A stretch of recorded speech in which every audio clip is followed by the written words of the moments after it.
안녕하세요, 여도은입니다. 오늘 영상은요, 제가 이게 1탄이고요. 뒤에 2탄이 따라옵니다.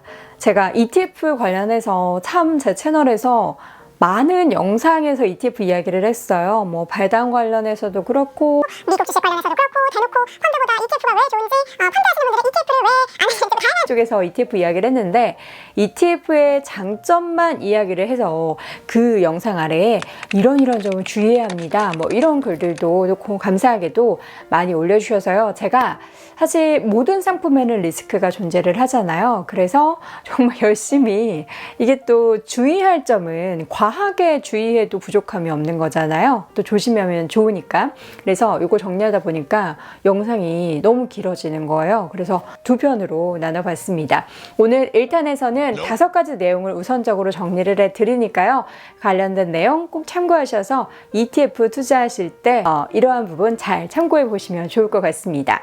영상 보시기 전에 좋아요, 구독 잊지 않으셨으면 좋겠고요. 영상 계속해서 보실 분들은 알림 버튼 꼭 설정해 두시길 바랄게요. 이번 영상을 통해서 그러니까 ETF가 물론 모든 상품이 그렇겠지만 좋은 점도 있지만 나쁜 점이라고 하기엔 좀 그렇고 주의해야 될 부분들이 있어요. 이런 것들을 주의하다 보면은 더 객관적으로 나한테 이 상품이 맞는구나 혹은 나 이런 점은 좀 약간 무서운데 하면서 ETF를 내가 투자할 수 있는지 없는지를 가늠해 보실 수가 있어요. 겁먹지 마시고요. 주의만 하면 되니까 이러한 부분 저와 함께 조금 쉽게 이해를 해보도록 하겠습니다. 자, ETF 투자할 때 주의할 점 먼저 첫 번째로는요. 원금 손실의 위험입니다. 우리 펀드 여러분 투자해 보셨죠? 펀드 투자할 때 원금 손실의 위험 있을까요? 없을까요? 정답은 있다입니다. 제가 ETF 소개해 드릴 때 주식시장에 상장된 펀드 같은 거다라고 소개를 해드렸는데 이 때문에 당연히 ETF도 원금 손실의 위험 있습니다. 뭐 무조건 원금이 손실된다 이런 게 아니고요. 그 위험이 있다라는 거죠. 그 ETF 같은 경우에는 펀드와 마찬가지로 추종하고 있는 어떠한 기초지수 혹은 여러 가지 종목의 합, 그러니까 그 기초지수나 종목의 합이 수익률이 떨어지면 당연히 ETF의 가격도 떨어지는 거예요. 때문에 그 지수나 그 가격이 하락하면 당연히 원금보다 손실을 볼 수 있는 위험이 있는 겁니다. 기본적으로 ETF는 뭐 기초지수나 다양한 종목으로 분산 투자가 되어 있기는 하지만 그래도 나는 이 원금 손실의 위험을 좀 줄이고 싶다 하시는 분들은 ETF에 투자하는 기간을 조정하거나 아니면 여러 가지 다른 성질의 ETF를 해지 형식으로 보유하는 것도 좋겠습니다. 이어서 두 번째 유의사항은요. 바로 ETF의 상장 폐지 위험입니다. ETF도 주식처럼 상장 폐지 될 수 있어요. 그러니까 상장 폐지되는 ETF를 너는 지금 투자를 하는 거냐? 뭐 이렇게 얘기하는 수도 있는데 들어보세요. 예, listen.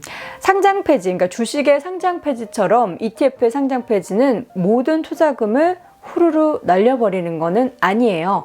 상장 주식과 마찬가지로 규모가 그 ETF 전체 운용 규모가 일정 금액 아래로 떨어진다거나 아니면 일정 기간 이상이 경과한다거나 또 다른 경우에는 그 추적 오차라는 것이 계속해서 좀 지속적으로 발생되는 경우 여러 가지 이러한 경우에 한해서 상장 폐지가 될 수가 있어요. 관련해서는 한국거래소에 명시된 내용을 함께 확인해 보도록 할게요. ETF의 경우에도 일정 요건이 되면 상장이 폐지가 됩니다. 즉 신탁 원본액, 자본금의 순자산 총액이 50억 원 미만의 경우 유동성 공급 계약을 체결한 LP가 한 개사 미만인 경우 또는 ETF의 한 주화당 순자산 가치의 일간 변동률과 ETF 기초지수의 일간 변동률의 상관계수가 0.9 미만되어서 3개월 이상 지속되는 경우 등이 상장 폐지의 요건이 됩니다. 다만 ETF는 일반 기업의 주식과는 다르게 상장 폐지가 되더라도 펀드가 보유하고 있는 주식을 모두 매도해 현금화한 후 이를 투자자에게 지급합니다. 따라서 상장 폐지가 되더라도 신탁 재산이 남아있는 한 투자자는 금전적인 손실을 입지 않습니다. ETF 상장 폐지는 그 ETF 종목이 상장 폐지가 되는 거지 ETF가 추정하고 있는 기초자산이 뭐 사라지거나 그런 게 아니기 때문에 ETF의 순자산 가치에는 영향을 미치지 않는 거죠. 그렇기 때문에 ETF가 상장 폐지가 된다라고 하더라도 그 당일에는 정상적으로 거래가 돼요. 그리고 LP 유동성 공급자의 경우에도 당일에도 정상적인 가격 형성을 위해서 호가를 제시합니다. 또 ETF는 상장 폐지가 되더라도 이 ETF의 재산은 신탁업체에 의해서 안전하게 보관이 되고 있기 때문에 상장 폐지와 무관하게 ETF는 이를 현금화해서 다시 투자한 분들에게 돌려줍니다. 물론 내가 ETF를 샀던 가격이 10,000원이었는데 9,000원으로 하락을 하게 된다면 그 1,000원의 손실은 볼 수밖에 없겠죠. 보통 주식과 다른 점은 바로 신탁재산이 남아있다면 그것을 다시 투자자에게 돌려준다는 점, 다만 ETF 투자가 마이너스가 되어 있다면 그것은 감안하셔야 된다는 점입니다. 이런 위험을 피하기 위해서는 어떻게 해야 될까요? 큰 운용사가 운용을 하는, 그리고 거래 대금이 일정 금액 이상으로 계속해서 충분하게 유동성이 공급이 되는 그런 ETF를 선택하는 것이 좋을 텐데요. 한번 생각해 보세요. 우리가 주식 투자할 때도 되게 작은 종목, 작은 기업, 그리고 거래량이 굉장히 적거나 거래 대금 자체가 굉장히 적은, 그리고 주식시장에 관련된 기업에 대한 내용을 쉽게 알 수 없는 그런 종목의 경우에는 어떨까요? 그만큼 리스크가 크겠죠. 반대로 시가총액 상위 종목들은 어떨까요? 풍부한 거래량, 풍부한 거래 대금이 있고 일단 그 기업에 대해서 어느 정도 우리가 내용을 파악할 수 있을 만한 그런 자료가 공개되어 있잖아요. 때문에 이렇게 생각하시면 돼요. ETF의 경우에도 큰 운용사가 잘 운용하고 있는 그런 ETF를 선택한다면 이러한 상장 폐지의 위험에서 우리가 벗어날 수 있다는 부분 꼭 명심해 주시기 바랍니다. 자, ETF 투자할 때 주의해야 될 세 번째는요, 바로 롤오버 비용입니다. 이 롤오버 오늘 단어가 되게 어려운 게 많이 등장을 하는데 천천히 따라오시면 돼요. ETF에는 정말 다양한 종류의 ETF가 있어요. 그 중에서도 이제 원자재에 투자하는 ETF가 있는데요. 만약에 내가 국제유가 흐름에 연동된 ETF에 투자를 하고 싶다. 근데 이 국제유가가 10%가 오른다고 해서 나의 ETF의 수익률이 10%가 되는 건 아니에요. 그 이유는 바로 이 롤오버 비용에 있는데요. 원유가 많이 올라도 실질적으로 우리에게 돌아오는 수익이 적은 이유는 원유 ETF 그리고 원유 펀드의 상당수가 이 원유의 선물에 투자를 하고 있기 때문이에요. 선물? 프레젠트? 이렇게 원유 선물에 투자를 하게 되면은 생각보다 여기에 또 많은 비용이 발생을 하기 때문에 우리에게 돌아오는 수익은 이 비용 때문에 갉아먹게 되는 거죠.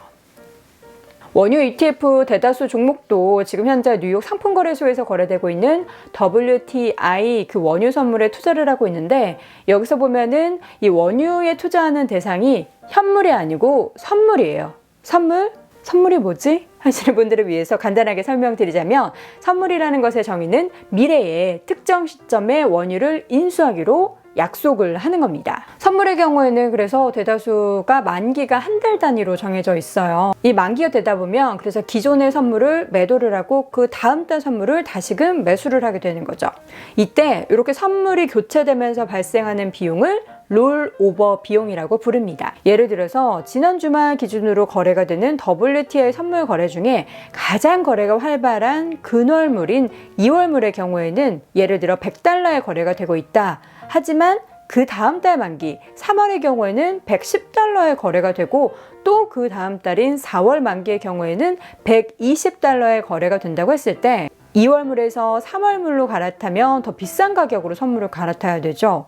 또 원유 선물의 경우 만기가 긴 선물일수록 가격이 조금씩 높게 형성되어 있는데요. 그래서 만기가 돼서 기존 선물 2월물을 팔고 3월물을 사면 더 비싼 가격으로 사야 되기 때문에 여기서 수익률이 깎아먹게 되는 겁니다.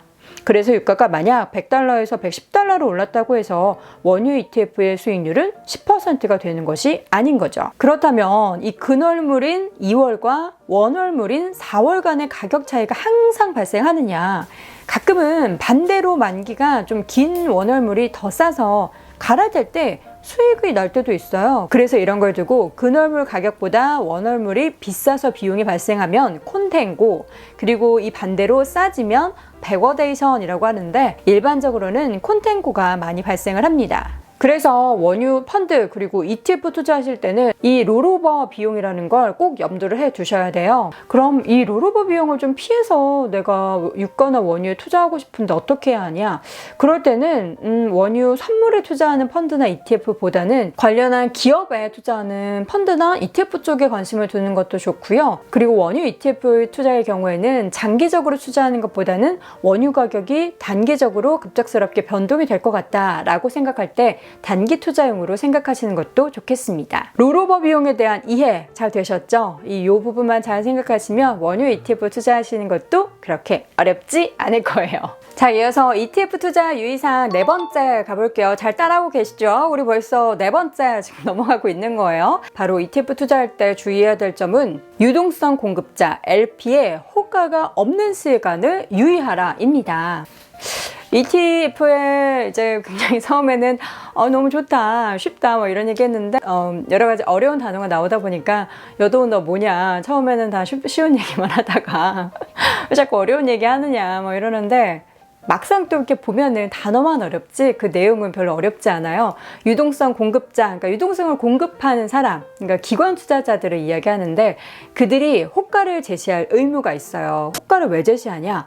가격을 우리가 사고 팔 때 적정한 수준의 가격을 유지하게 만들어주는 그런 역할을 하는 거죠. 우리 도와주는 거예요. 도와준다고 하긴 좀 그렇고 어쨌든 원활하게 잘 매수와 매도가 되도록 호가를 제시할 의무가 있는데 꾸준히 이렇게 유동성을 공급하는 이 유동성 공급자 LP의 역할이 없는 시간대가 있다는 거예요. 이때를 주의하셔야 되는데요. 이게 왜 등장을 하느냐. 그러니까 ETF 같은 경우에는 매도 호가, 우리가 팔고 싶어 하는 가격대에 쭉 나와 있고 매수호가, 사고 싶어하는 가격대가 쭉 나와 있는데 양쪽에 매수호가, 매도호가가 많이 쌓여있을 때는 거래가 활발하게 잘 이루어질 수가 있어요. 근데 이게 매도나 매수가 그렇게 많지 않은 경우에는 가격 차이도 좀 들쑥날쑥하고 이럴 때는 투자자들이 사고 싶어하는 가격보다 더 비싸게 사야 하거나 팔고 싶어하는 가격보다 더 싸게 팔아야 되는 그런 경우들이 발생을 하잖아요. 그래서 이 LP의 역할이 ETF에서는 굉장히 중요합니다. 여기서 매도 호가와 매수 호가의 차이를 스프레드라고 부르는데요.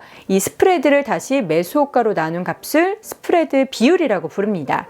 이 스프레드 비율이 커지는 경우에는 LP, 유동성 공급자는 매도와 매수 양쪽 방향으로 호가를 제출할 의무가 생기는 거죠. 유동성 공급자 LP는 매수와 매도 양쪽 방향으로 최소 100주 이상씩 호가를 제출해야 되는데요. HTS 등의 화면을 보시면 LP 잔량이 적게는 1000주, 많게는 10만 주까지 양 방향으로 호가가 제출되는 것을 확인하실 수가 있습니다. 지금 화면에 보시는 빨갛게 표시된 부분이 LP 유동성 공급자가 제시하고 있는 코덱스 금선물 ETF의 호가 수량입니다. 유동성 공급자 LP는 이렇게 ETF의 거래를 도와주는데요. 특히 LP가 호가를 제공하는 가격이나 시간을 보면 규칙이 있습니다. 이 규칙을 잘 파악해 둔다면 유동성에 대한 걱정 없이 ETF를 매매하는데 자유로워집니다. 그렇다면 그 규칙을 잘 기억해 두셔야겠죠. 첫 번째 규칙은 바로 LP 효과의 제시 규칙인데요. 한국거래소에서는 ETF를 상장하는 그 시점에 스프레드 비율을 몇 % 내로 유지할 것인지 LP로부터 미리 신고를 받아요. 그래서 이를 준수하도록 신고 스프레드 비율이라는 제도를 운영을 합니다. 그러니까 LP가 신고한 그 스프레드 비율 관련해서 제도를 운영한다라고 단어 아주 쉽죠. 통상적으로 이 신고 스프레드 비율은 1% 이내고요. 해외 주식형 ETF 등 일부 ETF의 경우에는 2% 이내인 경우도 있습니다.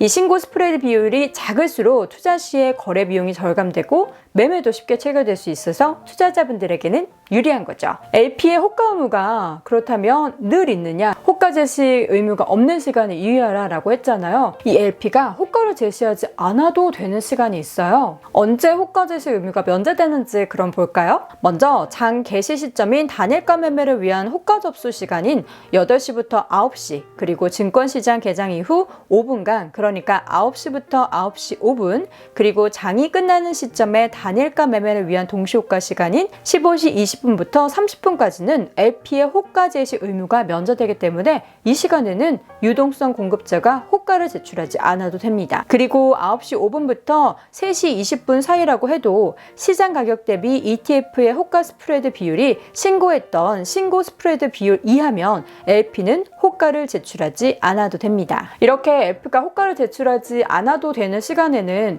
ETF 시장 가격이 혹여나 비정상적인 가격으로 형성이 돼 있을 수가 있다는 거예요. 때문에 우리가 매매를 할 때 이 시간들을 좀 유의를 해서 가격을 잘 체크를 해봐야겠죠. 그러니까 내가 원하는 가격이 딱 정해져 있으면 상관없는데 그냥 시장가 매매, 현재가 매매 이렇게 누르시는 분들은 꼭 이런 점을 잘 염두를 해주셔야 돼요. 예를 들어서 우리가 시장가 매매로 확 ETF를 그냥 사버리면요. 어떻게 되냐면 LP가 호가를 제시하지 않는 시각에 주문이 그냥 돼버리기 때문에 내가 살 때 원래 사고 싶은 가격보다 훨씬 내가 생각한 가격보다 높은 가격에 살 때가 있어요. 그러면 다음날 되면 마이너스가 돼버릴 수가 있는 거예요. 다시 그게 정상가로 내려와 버리면. 그리고 이런 일이 발생하지 않으려면 어떻게 해야 될까요?